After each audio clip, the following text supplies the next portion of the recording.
اور آج ہم نے ایسے حالات پیدا کر دیے کہ بیٹی پیدا ہوتی ہے تو نہ چاہ کر کے بھی باپ کی پیشانی پر بند پڑ جاتا ہے. نماز کا ٹائم آیا, بچوں کو کھلا رہے ہیں آپ, بچوں سے لاڈو پیار کر رہے ہیں.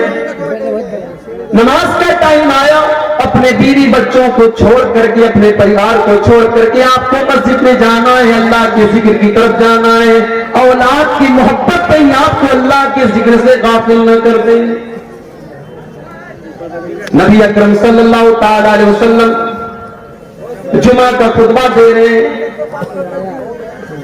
ابو داؤد کی صحیح روایت ہے, آپ جمعہ کا خطبہ دے رہے ہیں اور آپ کے دونوں نواسے حضرت حسن و حسین رضی اللہ تعالیٰ عنہما مسجد کے اندر کھیلتے ہوئے چلے آ رہے ہیں. 4-5 سال کے معصوم بچے لال رنگ کا کپڑا پہنے ہوئے ہیں, نبی کے نواسے ہیں, نبی کے بیٹے کی طرح ہیں, نبی اپنے بچوں کی طرح ان سے پیار کرتے تھے. دونوں مسجد میں نظر آئے.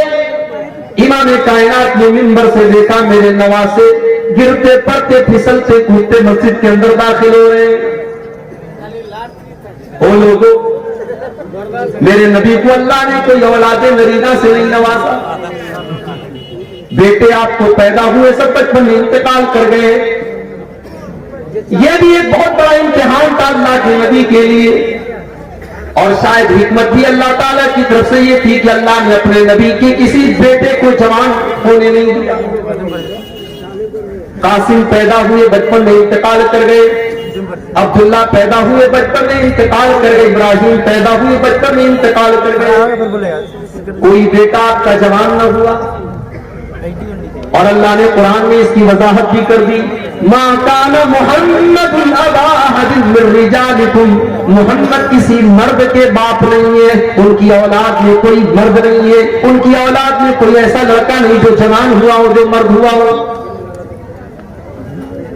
دنیا والوں کو یہ میسج بھی دیا گیا, او لوگوں یہ میرا آخری نبی ہے, یہ سب سے محبوب میرا بندہ ہے, مگر ہمارے فیصلے کے آگے میرے نبی بھی مجبور ہے, میرے نبی کو بھی میرے فیصلے کے آگے کوئی اختیار نہیں ہے. میں نہ چاہوں تو میرے نبی کو کوئی بیٹا نہیں ہے, میں نے چاہا تو 4 بیٹیاں میں نے دے دی, اور میں نے نہیں چاہا تو کوئی ایک بیٹا بھی میرے نبی کا جوان ہو.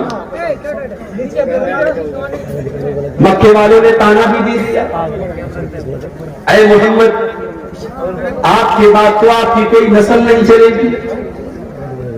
دنیا میں اسی کو تو بڑی اہمیت دی جاتی ہے. اگر کسی کو لڑکا نہ ہو, کسی کو صرف بیٹیاں ہو, تو لوگ تانا دیتے کہ اس کی تو نسل نہیں چلے گی, اس کا تو ونش نہیں چلے گا. یہ تانا کوئی نیا نہیں ہے, یہ تانا تو 1400 سال پرانا ہے. یہ تانا تو اللہ کے نبی کو بھی دیا گیا, اے محمد آپ کی تو نسل نہ چلے گی, آپ کے تو کوئی اولاد نرینہ آپ کو نہیں, آپ کو تو کوئی بیٹا ہی نہیں ہے, آپ کو کون یاد کرے گا. وہ لوگوں, ہماری ماں کو کوئی گالی دیتا ہے تو ہم جواب دیتے ہیں, ہمارے باپ کو کوئی برا بھلا کہتا ہے تو ہم جواب دیتے ہیں. اللہ کو اپنے نبی سے کتنا پیار ہے, اللہ کو اپنے نبی سے کتنی محبت ہے. جب نبی کو برا بھلا کہا گیا, جب نبی کو تانا دیا گیا, اللہ نے قرآن کی آیت نازل فرما دی, اللہ نے اپنے نبی کا جواب دیا, اِنَّا أَعْطَيْنَاكَ الْكَوْثَرَ فَصَلِّ لِرَبِّكَ وَانْحَرْ إِنَّ شَانِئَكَ هُوَ الْأَبْتَرُ. اے نبی کون کہتا ہے کہ آپ کے بعد آپ کا نام نہ لیا جائے گا؟ اِنَّا أَعْطَيْنَاكَ الْكَوْثَرَ. اے نبی کل قیامت کا دن ہوگا, اہل ایمان آپ کے پاس آئیں گے, جب تک آپ کے ہاتھ سے وہ کوثر کا جام نہ پی لیں گے وہ جنت کے اندر داخل نہ ہوں گے. اِنَّا أَعْطَيْنَاكَ الْكَوْثَرَ. اے نبی ہم نے آپ کو کوثر دیا ہے. اے نبی آپ کو جو یہ کہتا ہے کہ آپ کے بعد آپ کا نام لینے والا کوئی نہ ہوگا, اے نبی جاؤ ان کو سنا دو, جب تک دنیا میں اذان کی آواز جاری رہے گی, جب تک اشہد ان لا الہ الا اللہ کی آواز بلند ہوتی رہے گی, تب تک اس دنیا کے اندر, آسمان کے اندر, زمین کے اندر اشہد ان محمد رسول اللہ کی آواز بھی بلند ہوتی رہے گی. اے نبی ہم نے آپ کو بہت بھلائیوں سے نوازا ہے, ہم نے آپ کو کوثر سے نوازا ہے. فَصَلِّ لِرَبِّكَ وَانْحَرْ. آپ اپنے رب کے لیے نماز پڑھیے, قربانی کیجیے. ان هو الابتر، اے نبی جو لوگ آپ کے دشمن ہیں کل ان کا کوئی نام لینے والا نہ ہوگا، کل ابو جہل کا کوئی نام لینے والا نہ ہوگا، کل ابو لہب کو کوئی یاد کرنے والا نہ ہوگا، لیکن اے نبی آپ کے اوپر جان چھڑکنے والے، آپ کے لیے جان دینے والے، آپ کے لیے جان لٹانے والے اور آپ کا کلمہ پڑھنے والے کروڑوں کی تعداد میں ہوں گے۔ ان شانئک هو الابتر، آپ کا دشمن ہی نسل کٹا ہوا ہے، آپ کے دشمن کی دم کٹی ہوئی، بیٹا نہیں اللہ کا، لیکن ہاں اللہ کے نبی ہمارے لیے باپ کی طرح، اللہ کے نبی نے صحیح حدیث میں فرمایا کہ میں اپنی امت کے لیے باپ کی طرح، روحانی اولاد اللہ کے نبی کی آپ کی امت ہے تو کروڑوں کی طرح، بیٹا لیکن کوئی نہیں۔ اب نواسے جو نبی کے ہیں وہ نبی کے بیٹوں سے کم نہیں، نبی اکرم خطبہ دے رہے، نواسے نظر آئے، آپ منبر سے اترے، اپنے دونوں نواسوں کو گود میں لیا اور آپ نے فرمایا او لوگوں، میرا اللہ قرآن میں کہتا ہے انما اموالکم واولادکم فتنہ، اے ایمان والو تمہارا مال تمہارے لیے فتنہ ہے، تمہاری اولاد تمہارے لیے فتنہ ہے۔ میں اپنے ان دونوں نواسوں کو دیکھ کر کے برداشت نہ کر پایا، جب تک میں نے اپنا خطبہ نہ روک لیا، میں منبر سے اتر نہ گیا، جب تک ان کو اپنی گود میں نہ لے لیا، ان کو چوم نہ لیا، ان کو پیار نہ کر لیا، مجھے چین نہ ملا۔ تو مال اور اولاد یہ دو چیزیں انسان کی زندگی میں بڑی امپورٹنٹ ہیں۔ انسان حرام کا راستہ کیوں اپناتا ہے؟ میرے نوجوان ساتھی، یہ الگ بات ہے کہ جب آپ جوان ہو جاتے تو آپ کو اپنے بوڑھے باپ کی پیشانی پر بڑھاپے کی لکیریں بری لگنے لگتی ہیں، مگر کبھی غور کرنا کہ اپنے بچوں کے لیے ماں باپ کیا کیا کرتے ہیں۔ کتنے تو ایسے ماں باپ ہیں جو اپنے بچوں کی خوشی کے لیے غلط راستہ بھی اپنانے لگتے ہیں، حالانکہ وہ جائز نہیں ہے، حرام ہے، لیکن اپنے بچوں کی خوشی کے لیے ماں باپ کبھی کبھی حرام اور ناجائز راستہ بھی اپنانے لگتے ہیں۔ اللہ نے فرمایا یا ایھا الذین آمنوا لا تلھکم اموالکم ولا اولادکم عن ذکر اللہ، تمہیں مال سے جتنی بھی محبت ہو جائے لیکن مال کے چکر میں کبھی تم اللہ کے ذکر کو مت چھوڑنا۔ 2017 کی بات ہے، اللہ نے سعودی عرب جانے کا موقع دیا، مدینہ کے اندر میں عصر کی نماز کا ٹائم تھا، اذان کے 10 منٹ پہلے مسجد نبوی سے واکنگ ڈسٹینس پر ایک نقاب کی دکان پر گیا، نقاب خریدا، میں سلیکٹ کر لیا، پسند کر لیا، ریٹ بھی طے ہو گیا، میں پیسہ دینے والا ہوں، نقاب دینے والا نقاب دینے والا ہے۔ بغل میں مسجد نبوی کے لاؤڈ اسپیکر سے اذان کی آواز آنے لگی، اللہ اکبر اللہ اکبر۔ دکاندار نے کاؤنٹر بند کر دیا، پردے گرا دیے، کہا شیخ صاحب بعد میں آئیے۔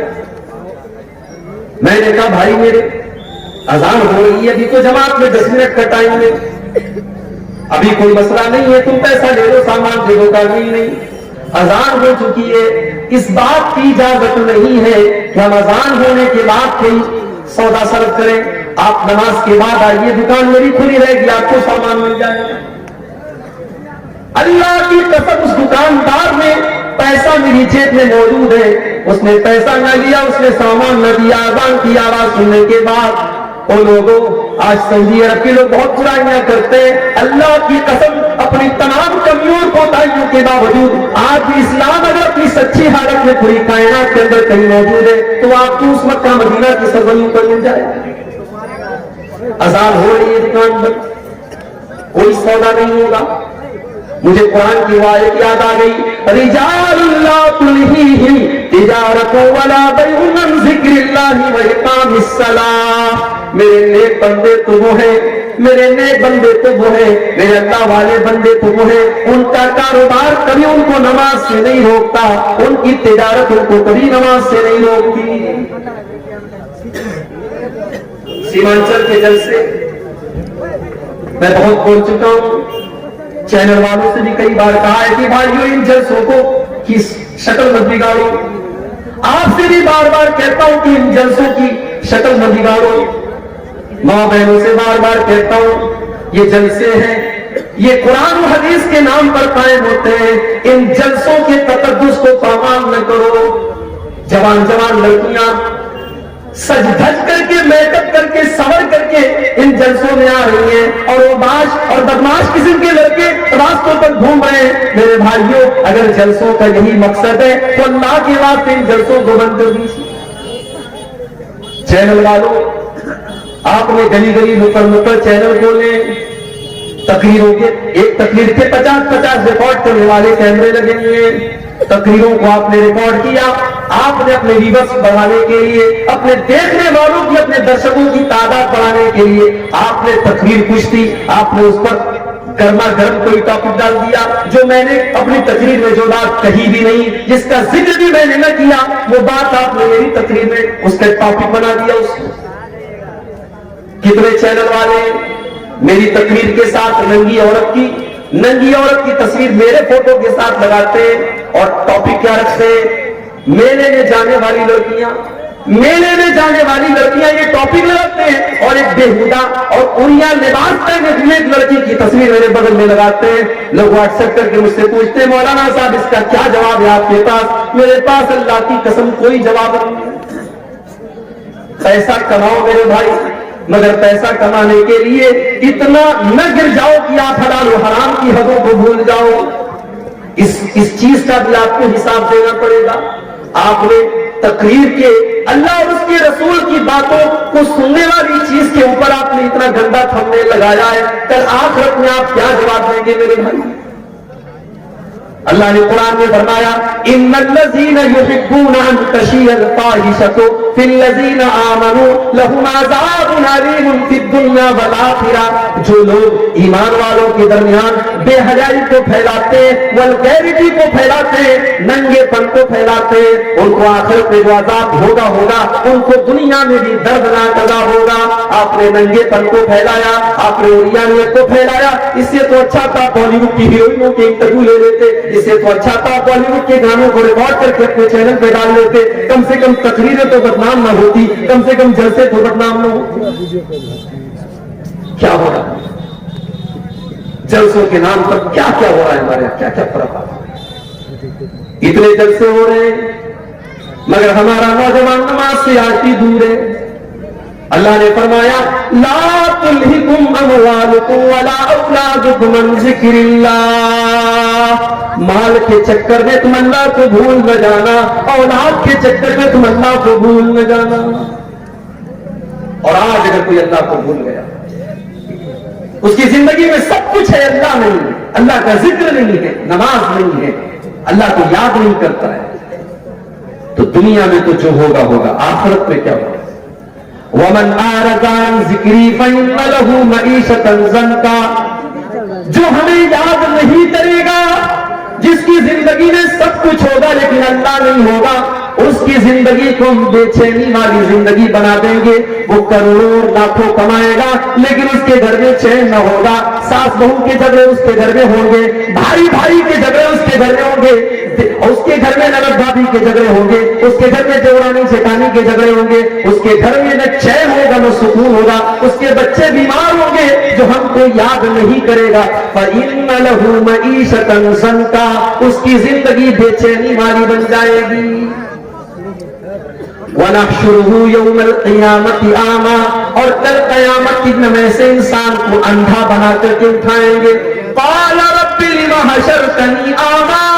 وہ کہے گا اے اللہ میں تو دنیا میں اچھا خاصا دیکھا کرتا تھا, میں آج اندھا کیسے ہو گیا؟ اللہ فرمائے گا كَذَلِكَ أَتَتْكَ آيَاتُنَا فَنَسِيتَهَا وَكَذَلِكَ الْيَوْمَ تُنسَىٰ. میرے بندے تیرے سامنے قرآن کی آیتیں پڑھی گئی, تیرے سامنے نماز کی اہمیت بتائی گئی, تیرے سامنے بے حیائی کی برائی کی گئی, مگر تو بے حیائی کے کام کرتا رہا, تو نماز کو چھوڑتا رہا, تو اللہ کی یاد سے غافل رہا.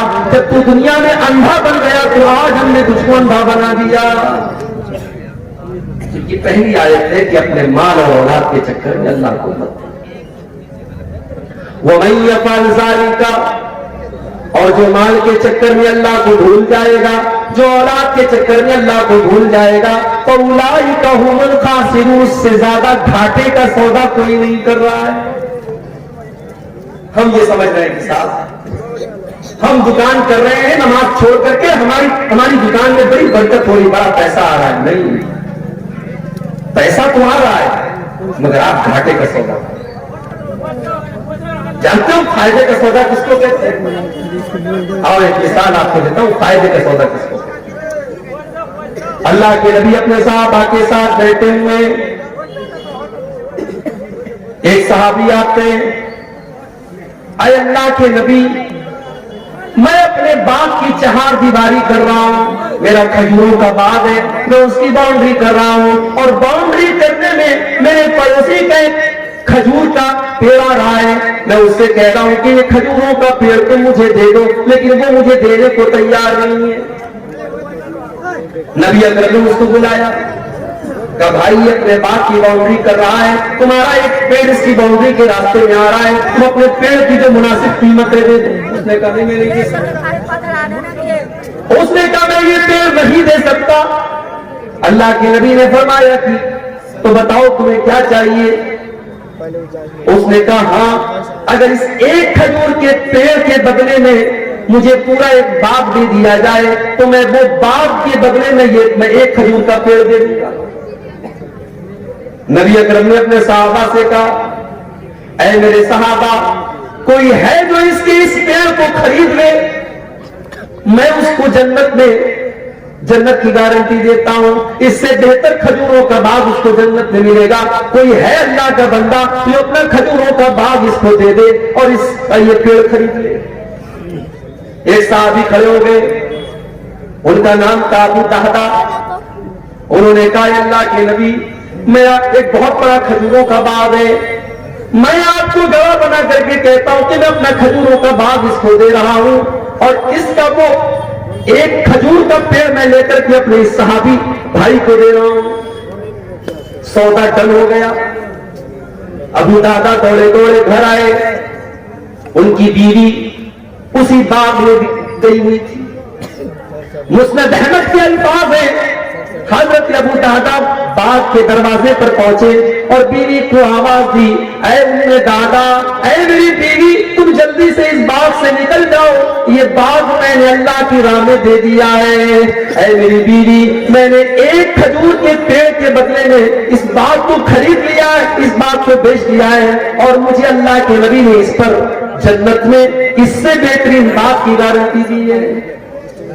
آج کے دور کی عورتیں ہوتی تو شوہر کی یہ بات سن کر کے چار باتیں سناتی کہ آپ سے بڑا بیوقوف کوئی نہیں دیکھا، آپ سے بڑا اسٹوپڈ کوئی نہیں دیکھا کہ آپ ایک پیڑ کے بدلے آپ اتنا بہترین باغ آپ پیش کر کے چلے آئے۔ آج کی عورتیں ہوتی تو چار تانے مارے۔ لیکن میری پیاری ماں بہنوں، نبی کی صحابیات کی زندگی بھی کیا زندگی تھی۔ ام دادا اس باغ سے نکلتی ہیں اور اپنے شوہر سے کہتی ہیں اے میرے شوہر آپ نے بڑے فائدے کا سودا کیا ہے، آپ نے بڑے منافع کا سودا کیا ہے، آپ نے جنت کے باغ کے بدلے اپنے باغ کو دے دیا ہے، آپ نے کوئی گھاٹے کا سودا نہ کیا۔ یہ تھے صحابہ۔ ایک اور صحابی تھے، ان کا نام تھا سہیب رومی۔ ہمارے یہاں شیر آبادی چلتا ہے، انصاری چلتا ہے، اسی بہار میں دربھنگا میں ایک گاؤں ہے، وہاں سڑک میں دیوار بنی ہے، ایک طرف سے انصاریوں کا راستہ ہے، ایک طرف سے شیخ کا راستہ ہے۔ انصاری کے راستے سے شیخ نہیں جا سکتا، شیخ کے راستے سے انصاری نہیں جا سکتا۔ ہم تو برادریوں میں بٹے ہوئے ہیں، ٹھیک ہے برادری ہے تو ہے، لیکن برادری کوئی فخر کی چیز نہیں ہے۔ شیر صاحب آدھی یہ سوچے میں شیخ اور انصاری اور خان سے اچھا ہوں، خان یہ سوچے میں انصاری سے بہتر ہوں، انصاری یہ سوچے میں فلاں سے بہتر ہوں۔ یہ اسلام کی تعلیم نہیں ہے۔ ان اکرمکم عند اللہ اتقاکم، برادری کی بنیاد پر کسی کو کوئی عزت حاصل نہیں ہے۔ نبی کے صحابہ میں آپ دیکھیں ورائٹی ہے صحابہ۔ سلمان فارسی ایران کے رہنے والے، سہیب رومی روم کے رہنے والے، اسی طریقے سے حضرت بلال حبشہ کے رہنے والے۔ کوئی گورا ہے، کوئی کالا ہے، کوئی ایران کا ہے، کوئی حبشہ کا ہے، لیکن نبی کے سارے صحابہ درجے میں اور مقام میں صحابی ہونے کے اعتبار سے برابر ہے، صحابی ہونے کے اعتبار سے برابر ہے۔ حضرت بلال تو غلام تھے، ان کو حضرت ابو بکر نے خرید کر کے آزاد کیا تھا، اور حضرت عمر کہا کرتے تھے آقا کا سیدنا سیدنا، بلال بھی ہمارا آقا اور ابو بکر بھی ہمارا آقا، ہمارے آقا نے ہمارے آقا کو خرید کر کے آزاد کیا۔ بندو محتاج و غنی ایک ہوئے، تیرے دربار میں پہنچے تو سبھی ایک۔ اگر اللہ نے آپ کو توفیق دی ہوگی، آپ نے حج کیا ہوگا، آپ نے عمرہ کیا ہوگا، آپ نے دیکھا ہوگا کہ اللہ کے گھر کا طواف کرنے میں گورے اور کالے کا کوئی فرق نہیں، انصاری اور شہزادی کا کوئی فرق نہیں، امیر اور غریب کا کوئی فرق نہیں، سارے کے سارے لوگ ایک ہی آواز دے رہے ہیں، لبیک اللہم لبیک کی صدائیں دے رہے ہیں، ایک ہی آواز ہے، ایک ہی ڈریس کوڈ ہے، ایک ہی گھر کا طواف کر رہے ہیں، اور ایک ہی مقصد ہے کہ اللہ راضی ہو جائے۔ صہیب رضی اللہ تعالیٰ روم کے رہنے والے، غلام بن کر کے مکہ میں آئے، کسی نے آزاد کر دیا، بزنس کرنے لگے، اللہ نے تجارت میں برکت رکھی ہے، تجارت میں برکت ہے۔ علماء کہتے ہیں کہ سب سے بہترین پیشہ کھیتی کرنا ہے، اور کھیتی کرنے کے بعد سب سے بہترین پیشہ تجارت ہے۔ تجارت میں اللہ نے بہت برکت رکھی۔ حضرت صہیب رضی اللہ تعالیٰ نے تجارت کی، بزنس کیا، اور اللہ نے برکت کی، بہت پیسہ کمایا۔ نبی اکرم کے اوپر ایمان لائے، صحابی ہو گئے۔ پھر ایک ایسا موقع آیا کہ اللہ کے پیارے نبی مدینہ چلے گئے، صہیب رومی ابھی مکہ میں ٹھہرے ہوئے، ان کو اپنا کاروبار بھی دیکھنا ہے، اپنے گھر والوں کو بھی دیکھنا ہے۔ صہیب رومی رضی اللہ تعالیٰ اپنے سارے بزنس کا سیٹ اپ کرتے ہیں، سارے مال کو اکٹھا کرتے ہیں اور تیاری کرتے ہیں مدینہ جانے کی۔ سامان پیک کر لیا، اونٹ تیار ہو گیا، صہیب رومی مکہ سے نکلنے لگے۔ مکہ کے کافروں نے اونٹ کی نکیل پکڑی، کہاں جا رہے ہو؟ کہا میں مدینہ جا رہا ہوں، یثرب جا رہا ہوں، اپنے نبی کے پاس جا رہا ہوں۔ مکہ والوں نے کہا صہیب ہم تمہیں مدینہ نہ جانے دیں گے، تم نے ساری زندگی مکہ میں رہ کر کے پیسہ کمایا، اور آج چاہتے ہو کہ اپنی ساری کمائی لے کر کے تم مدینہ چلے جاؤ، اے صہیب ہم کبھی ایسا نہ ہونے دیں گے۔ تو پھر کیا کرتے ہو؟ کہا ہمارے پاس بس ایک ہی آپشن ہے، تم اپنا سارا مال ہم کو دے دو، ہم تمہیں مدینہ جانے دیں گے۔ وہ لوگوں، مال بڑی اہم چیز ہے، مگر اللہ سے بڑھ کر کے نہیں ہے، رسول سے بڑھ کر کے نہیں ہے۔ صہیب رومی رضی اللہ تعالیٰ نے ایک سیکنڈ بھی نہیں لیا فیصلہ کرنے میں، کہا اے مکہ والوں اگر یہ بات ہے لے لو میرا یہ سارا مال، ساری زندگی کی گاڑی کمائی ان کے حوالے کر دیا، اور خالی ہاتھ حضرت صہیب رومی مدینہ چلے آئے۔ جب مدینہ پہنچے، فجر کی نماز کا ٹائم تھا، اللہ کے پیارے نبی نماز پڑھا رہے تھے، صہیب رومی آتے اور نماز میں شامل ہو جاتے ہیں۔ نبی اکرم نے سلام پھیرا، اپنے صحابی پر نظر پڑی، اللہ کے نبی کھڑے ہو گئے، اپنے صحابی کو گلے لگایا۔ اللہ کی طرف سے اللہ کے نبی کو بتا دیا گیا تھا سارا معاملہ۔ نبی نے پہلا لفظ جو کہا، آپ نے فرمایا اے صہیب ربحت البیع ربحت البیع، اے صہیب تو نے بڑے فائدے کا سودا کیا ہے، تو نے کوئی گھاٹے کا سودا نہ کیا، تو نے ساری زندگی کی کمائی کو ٹھوکر مار کر کے اللہ کے دین کے لیے تو نے قربان کر دیا، اے صہیب تو نے بڑے فائدے کا سودا کیا ہے۔ آج تک کروڑوں کمانے والا، لاکھوں کمانے والا، مسجد کے اندر جب چندہ دینے کی بات آتی ہے تو 5 کا سکہ تلاش کرتا ہے، 10 کی نوٹ تلاش کرتا ہے، بیوی کے لیے شاپنگ کرنے کے لیے 2000 کی نوٹ نکالتا ہے، بچوں کے شوق کے لیے 500 کی نوٹ نکالتا ہے، اور بیچاری مسجد اور مدرسہ ایک ایسی چیز ہے وہاں 10 کی نوٹ آپ کو زیادہ ملتی ہے۔ یہ ہمارے دل کا حال ہے۔ لا تلہکم اموالکم ولا اولادکم عن ذکر اللہ، اے ایمان والو اپنے مال کے چکر میں تم اللہ کو بھول نہ جانا، اپنی اولاد کے چکر میں تم اللہ کو بھول نہ جانا۔ اگر ایسا کرو گے فاولئک ھم الخاسرون، تو تم سے زیادہ گھاٹے میں کوئی نہ ہوگا۔ ایک آیت کا مطلب میں نے سمجھا دیا، اب دوسری آیت کا مطلب سمجھ کر کے بات ختم کریں گے۔ وَأَنفِقُوا مِمَّا رَزَقْنَاكُم مِّن قَبْلِ أَن يَأْتِيَ أَحَدَكُمُ الْمَوْتُ، اور اے ایمان والو جو روزی ہم نے تم کو دی ہے اس میں سے خرچ کرو، صدقہ کرو، زکات دو، غریبوں کو دو، یتیموں کو دو، مدرسوں میں دو، مسجدوں میں دو، اللہ کی راہ میں خرچ کرو۔ کب خرچ کرو؟ کب خرچ کرو؟ باپ مر گیا، باپ کے مرنے کے بعد بیٹا مسجد میں چندہ دے رہا ہے، میں اس کو ناجائز نہیں کہتا میرے بھائی، جائز ہے، مگر بہتر یہ ہوتا کہ باپ اپنی زندگی میں خود صدقہ دے کر کے جائے۔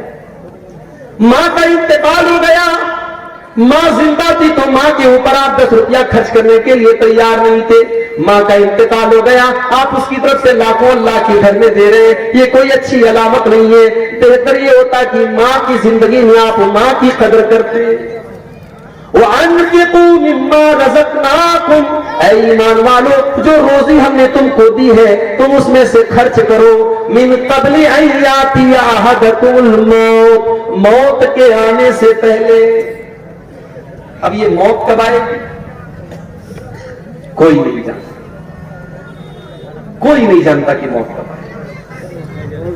میرے نوجوان ساتھیوں، آج آپ رات رات بھر موبائل کے اوپر گندے کام کر رہے ہیں، کیا سوچ کر کے کر رہے ہیں؟ ابھی تو جوانی کے دن ہے، ابھی تو جسم کے اندر طاقت ہے، جب بڑھاپا آئے گا تو ہم بھی نمازی بن جائیں گے، ہم بھی داڑھی رکھ لیں گے، ہمارے ماتھے پر بھی سجدے کا نشان آ جائے گا۔ میرے نوجوان ساتھیوں، کیا آپ اس بات کی گارنٹی دے سکتے ہیں کہ آپ بڑھاپے تک زندہ ہی رہیں گے؟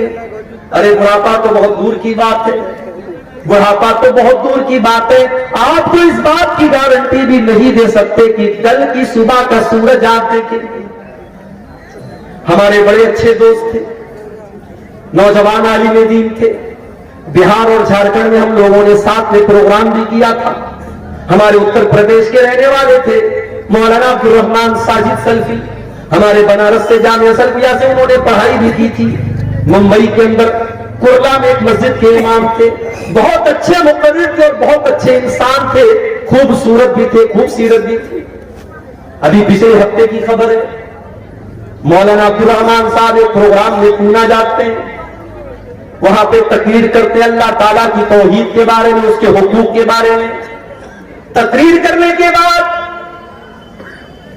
رات ہی میں وہ ممبئی کے لیے چلنے لگتے ہیں، کیونکہ وہ ایک مسجد کے امام ہیں اور مسجد کی کمیٹی نے یہ کہہ کر کے رکھا ہے کہ آپ کو ہر حال میں فجر کی نماز میں رہنا ہے۔ وہ لوگوں، مولوی کوئی روبوٹ تو نہیں ہوتا، مولوی کوئی مشین تو نہیں ہوتا، اس کے پاس بھی تو ضرورتیں ہو سکتی ہیں، اس کے پاس بھی تو مجبوریاں ہو سکتی ہیں۔ تم نے مولویوں کو مشین سمجھنا کیوں شروع کر دیا ہے؟ بند کر دو مولویوں کو مشین سمجھنا۔ مدرسوں میں پڑھانے والے مولویوں کو اپنے 5,000 روپے کی تنخواہ پر رکھا، ارے 5,000 کی تو لوگ چائے اور پان کھا جاتے ہیں، پی جاتے ہیں۔ 5,000 میں وہ مولوی کس طریقے سے اپنے بچوں کا پیٹ پالے گا؟ کبھی آپ نے سوچا؟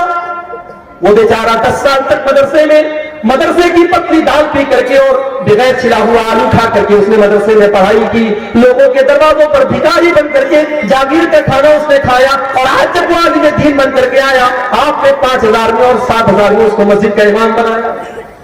شرم آنی چاہیے۔ مسجد کے امام سے زیادہ تو محلے میں جھاڑو لگانے والے کی اور صفائی کرنے والے کی تنخواہ ہے۔ شرم آنی چاہیے۔ اور اس کے بعد اتنی پابندی ہے کہ صاحب پورا محلہ مسجد میں نظر نہ آئے، اگر امام بیچارہ کسی دن فجر میں نہیں آیا، مولوی صاحب آپ فجر میں نظر نہیں آئے، پورا ایک ایک نمازی جب تک پوچھ نہ لے اور تحقیقات نہ کر لے تب تک مولوی کو نہیں چھوڑے۔ اس کے بعد کی تو ضرورتیں ہو سکتی ہیں میرے بھائی۔ اور ایک بہت بڑا فتنہ یہ بھی ہے، آپ نے امام صاحب کے لیے کمرہ بنوایا، بڑا احسان کیا، بڑے احسان کے ساتھ تو کہتے ہیں ہمارے یہاں امام صاحب کے لیے کمرے کا بھی انتظام ہے۔ کیسا کمرہ ہے؟ چھوٹی سی کوٹری ہے، بیچارہ امام سر ایک دیوار میں اس کا ٹکرا رہا ہے تو پیر دوسری دیوار میں ٹکرا رہا ہے۔ اتنا بڑا کمرہ ہوتا ہے امام صاحب کا کہ وہ مرغی کا دربہ بھی اس سے بڑا ہوتا ہے۔ وہ بیچارہ فیملی لے کے نہیں رہ سکتا، اس کی بیوی بیچاری زندگی بھر شادی شدہ ہونے کے بعد بھی اپنے شوہر سے دور رہے۔ اور لوگوں، تم نے ان مولویوں کی زندگی کو ایسا کیوں بنا دیا؟ مدرسوں میں پڑھانے والے ٹیچروں کے لیے آپ نے فیملی کوارٹر کا انتظام کیوں نہ کیا؟ کل اگر اس مولوی کے قدم بہ کے، اس امام کے قدم بہ کے، اس خطیب کے قدم بہ کے، اس ٹیچر کے قدم بہ کے، وہ تو گنہگار ہوگا ہی ہوگا، ہم اور آپ بھی کم گنہگار نہ ہوں گے۔ ہم نے ان کو اپنی فیملی سے دور کر کے بہت بڑی آزمائش میں ڈالا ہے۔ یہاں پہ بہت ساری مسجدوں کے ذمہ دار بھی ہوں گے، مدرسوں کے ذمہ دار بھی ہوں گے۔ میں اللہ کا واسطہ دے کر کے آپ سے کہتا ہوں کہ آپ اپنے ادارے میں پڑھانے والے ٹیچروں کے لیے ایسی جگہوں کا انتظام کریے کہ وہ فیملی کے ساتھ رہیں۔ آپ مسجدوں کے اماموں کے لیے فیملی کوارٹر کا انتظام کیجیے۔ آپ کو اگر اپنے بیوی بچوں کے ساتھ رہنے کا حق ہے تو اس مولوی کو بھی پورا پورا حق ہے میرے بھائی۔ سرکاری ٹیچر مر جائے، اس کی بیوی کو سرکاری نوکری مل جاتی ہے۔ سرکاری ٹیچر مر جائے، 60 سال کی سروس پورا کرنے کے بعد مر جائے تو اس کے پریوار کو پینشن ملتی ہے۔ ساری زندگی ممبر پر چڑھ کر کے اللہ رسول کا درس دینے والا مولوی مر جائے، اس کے کفن کا بھی کوئی انتظام کرنے والا نہیں، اس کے بچوں کی پڑھائی کی کوئی خبرگیری کرنے والا نہیں۔ کیا یہ درد کی بات نہیں ہے؟ کیا یہ سوچنے کی بات نہیں ہے؟ میرے بھائی، دنیا کی ہر قوم اپنے گرو کی، اپنے ٹیچر کی، اپنے استاد اس کا سمان کرتی ہے۔ ہماری قوم تو سب سے زیادہ مولویوں کے اندر کیڑا نکالتی ہے۔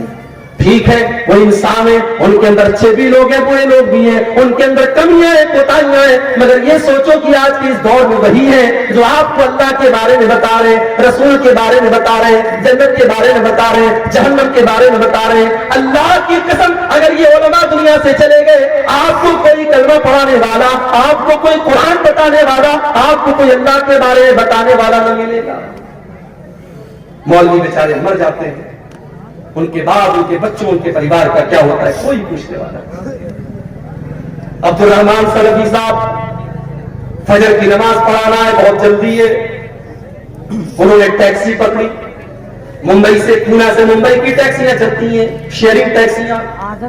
ایک ٹیکسی میں 7 لوگ بیٹھے ہیں اور ٹیکسی ڈرائیور پوری اسپیڈ سے چلا رہا ہے کیونکہ اس کو رات میں 2 ٹرپ کرنا ہے، اس کو ممبئی سے پھر پونا آنا ہے اور جلدی جلدی سارے پیسنجر کو پہنچانا ہے ان کی منزل تک۔ رات کے 11-12 بجے کے بیچ کا ٹائم ہے، ممبئی اور پونا کی ہائی وے پر ڈرائیور نے گاڑی کا کنٹرول کھو دیا، گاڑی بائیں سائڈ میں، بہت بری طریقے سے گاڑی کا ایکسیڈنٹ ہوا اور 7 لوگوں میں سے 6 لوگ آن دا اسپاٹ مر گئے۔ میرے بھائیوں، میرے ساتھیوں، کیا مولانا عبدالرحمان سلفی نے یہ سوچا ہوگا کہ میں پونا سے تقریر کرنے کے بعد اپنی بیوی کی شکل نہ دیکھ پاؤں گا، اپنے بچوں کی شکل نہ دیکھ پاؤں گا، ان کا انتقال ہو جاتا ہے، ان کی لاش کی فوٹو آتی ہے، اللہ کی قسم وہ لاش کا فوٹو دیکھ کر کے آپ زندگی کا فوٹو دیکھیے اور لاش کا فوٹو دیکھیے، آپ کی آنکھوں میں آنسو آ جائیں گے۔ خوبصورت چہرہ ہے، لہو لہان ہو چکا ہے، سر پورا پچک چکا ہے اور آن دا اسپاٹ ان کا انتقال ہو جاتا ہے۔ میرے بھائی، یہ موت بڑی بے رحم ہوتی ہے، یہ موت بڑی شفاف ہوتی ہے۔ اس موت کو کوئی مطلب نہیں کہ آپ کی بیوی کے اوپر کیا گزرے گی، آپ کے بچوں پر کیا گزرے گی، آپ کے بعد آپ کے گھر والوں پر کیا گزرے گی۔ اس موت کو اس سے کوئی مطلب نہیں کہ آپ نے کون کون سے سپنے دیکھے تھے، آپ کی زندگی کا کیا ٹارگیٹ تھا، آپ نے کیا سوچا تھا۔ موت تو اپنے ٹائم پر آئے گی اور آپ کو لے کر کے چلی جائے گی۔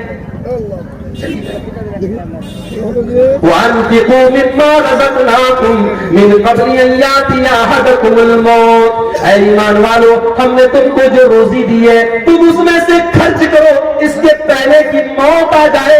فَيَقُولَ رَبِّ لَوْلَا أَخَّرْتَنِي إِلَىٰ أَجَلٍ قَرِيبٍ۔ اور جب موت آ جائے گی تو انسان کہے گا، اے اللہ تھوڑا سا موقع اور دے دیتا، تھوڑا سا ٹائم اور دے دیتا، اے اللہ بہت پیسہ میرے بینک میں رکھا ہوا تھا، میں تیری راہ میں صدقہ کر دیتا، اے اللہ میں تیرے راستے میں دے دیتا۔ لیکن موت کے بعد سوائے پچھتانے کے ہمارے ہاتھ میں کچھ نہیں ہے۔ موت کے بعد انسان دوبارہ دنیا میں آنے کی تمنا کرتا، لیکن بہت ساری آرزویں ایسی ہوتی ہیں جو کبھی پوری نہیں ہو سکتی۔ مرنے کے بعد کبھی دنیا میں کوئی واپس نہیں آئے۔ کبھی رات میں کمرے میں آپ لیٹے ہو اور لائٹ چلی جائے تو عورتیں تو ڈر جاتی ہیں، بچے ڈر جاتے ہیں، بالکل اندھیرا ہو جاتا ہے، ہم بھی ڈر جاتے ہیں۔ انسان بالکل اندھیرا ہو جائے تو انسان سوچنے لگتا ہے کہاں جائے، دروازہ کدھر ہے، سوئچ کدھر ہے، سامان کدھر ہے، انسان سوچنے کو مجبور ہو جاتا ہے۔ وہ لوگوں، جب رات میں کبھی آپ کمرے میں